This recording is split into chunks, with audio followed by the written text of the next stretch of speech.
Now, I'm Amy Goodman with Juan Gonzalez. As we turn right now to my interview with the Puerto Rican mayor, Carmen Yulín Cruz. The mayor I spoke with on Friday. We sat down together in the Roberto Clemente Coliseum, where the entire mayoral staff is now living. I began by asking her how Hurricane Maria has changed Puerto Rico since it struck the island September 20th. I think September 20th changed the Puerto Rican reality forever. We live in a different San Juan and a different Puerto Rico, not because of what we're lacking. The majority of the island is still without any power.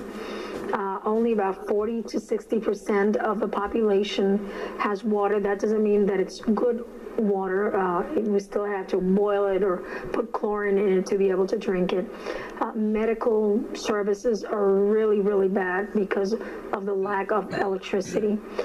The supplies in the supermarkets are not there yet, so people are having a lot of trouble getting the supplies that they need.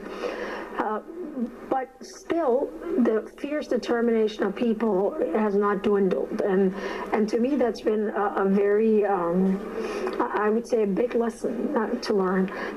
Can you talk about this public power company, the largest in the United States? Do you think there's an effort in this time, in the aftermath of the hurricane, of an effort to just privatize it for it totally to fail? And what do you think has to be done about that? It cannot be privatized. I am, and a lot of people, totally against, because we are 100 miles long by 35 miles wide. That's a monopoly. It doesn't matter how you want to disguise it. It's a monopoly.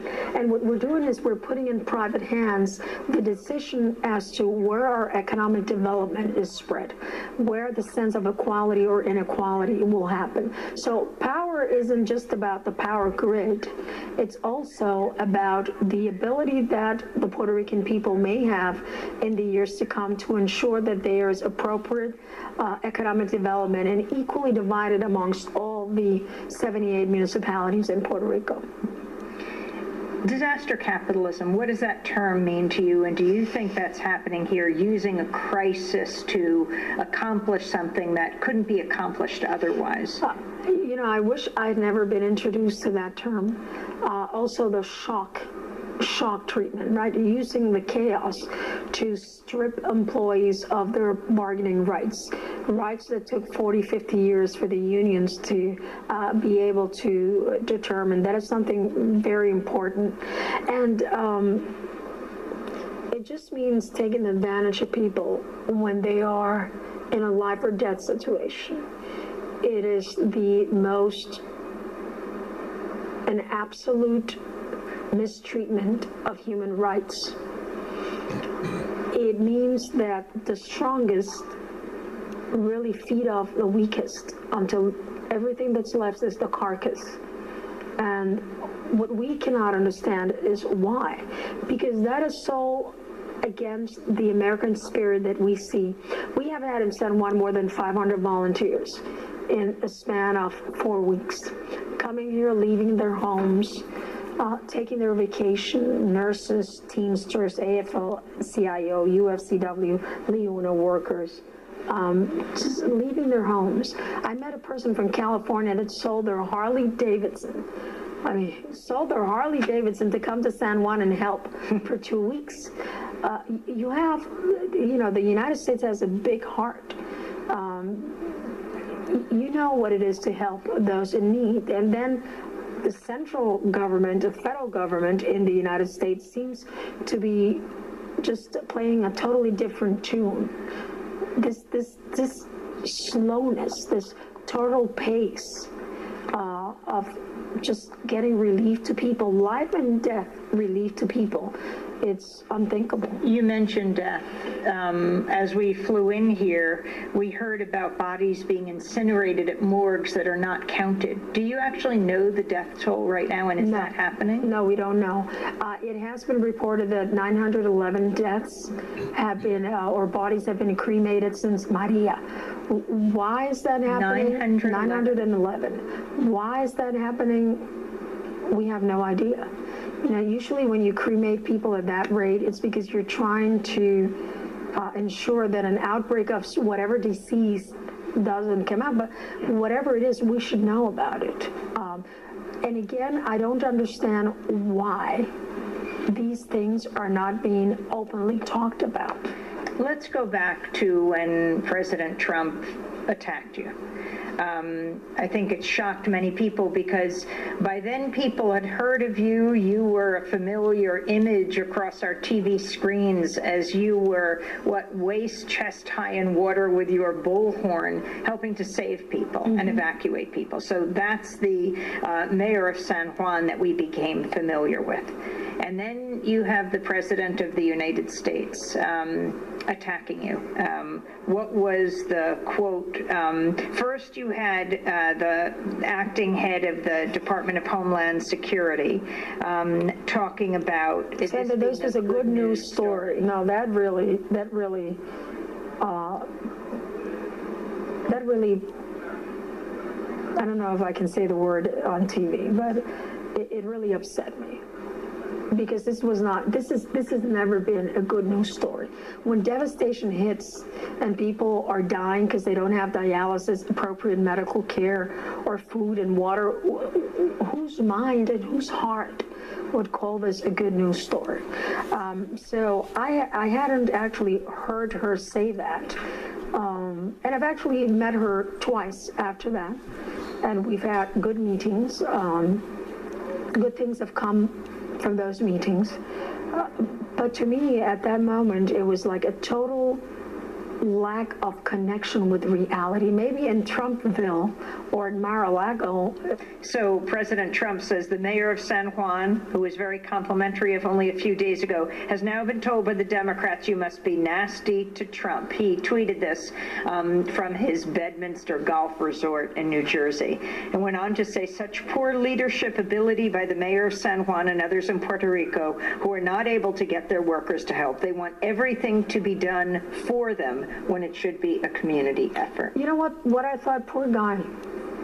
Poor guy. You know, it must be very difficult to live in a world where reality is very different to what you want it to be. And it's very easy to try to change the dialogue when you're failing. It's less like when he get himself a 10. Well, if it's a 10 out of 100, I agree, because it's still a failing grade. Can you tell us what your meeting with him was like when President Trump came here? What we saw is the president hurling rolls of paper towels at hurricane survivors.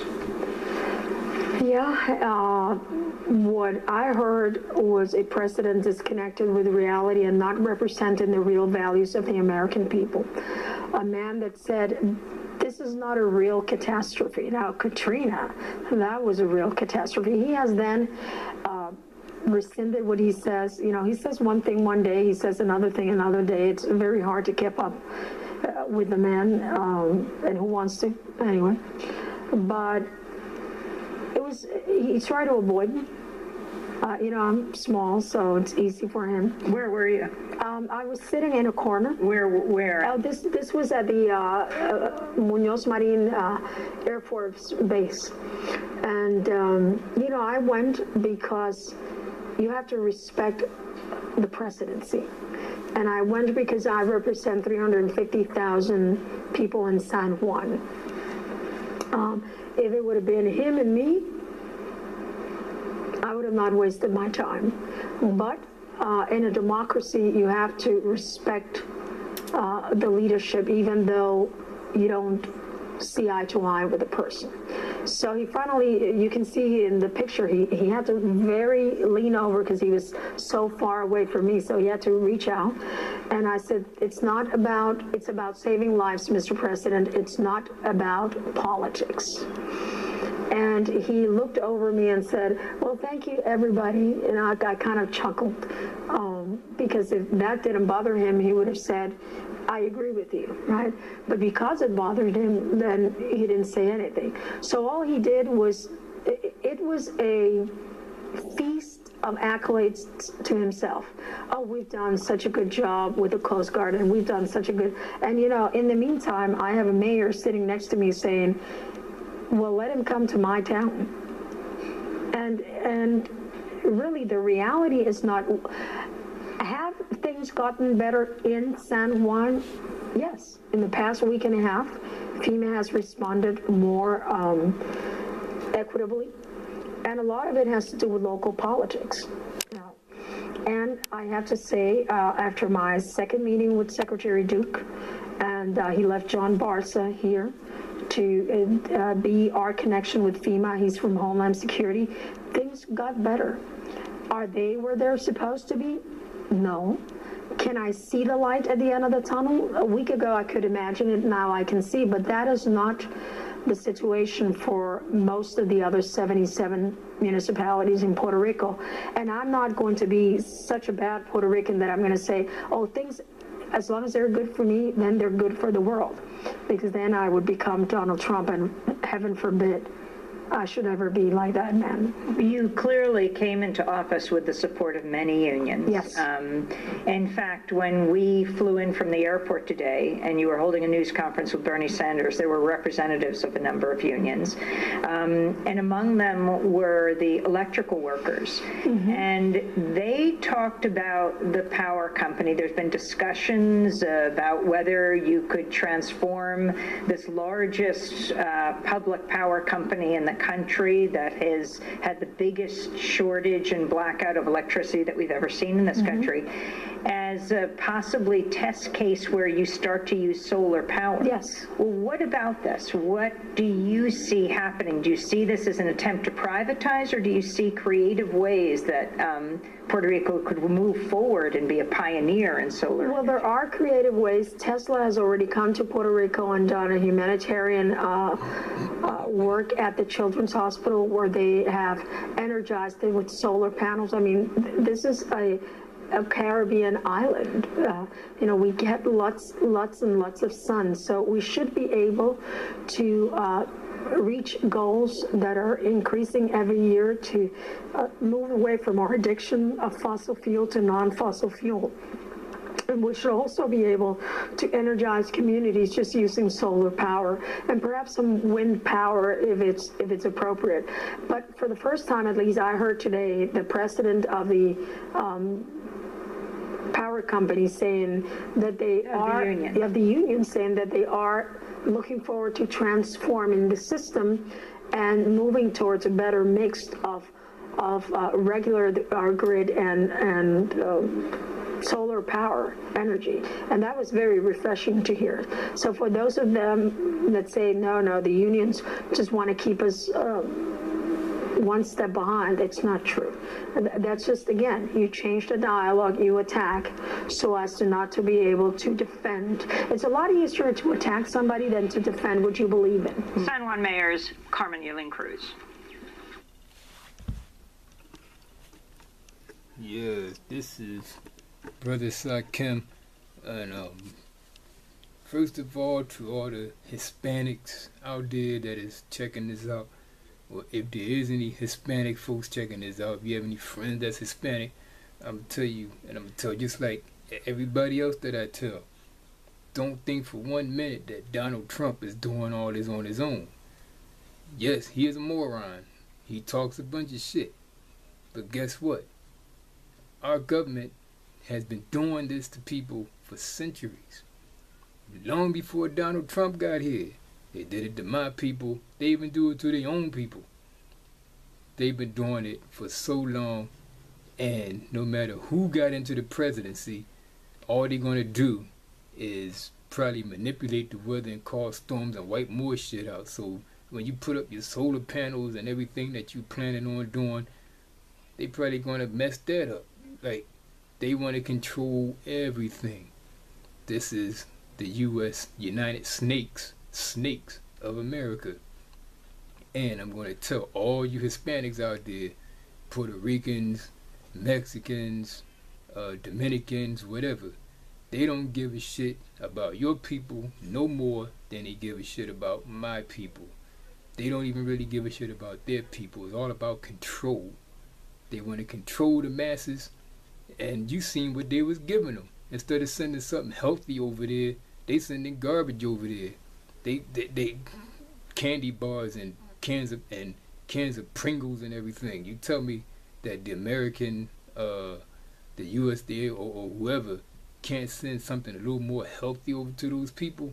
I mean, they're already disease ravaged and people dying and getting incinerated and all kind of mess. Now they're gonna mess your health up even more than it probably was, and put all the send all the doctors and everything like that over, and just control you even more.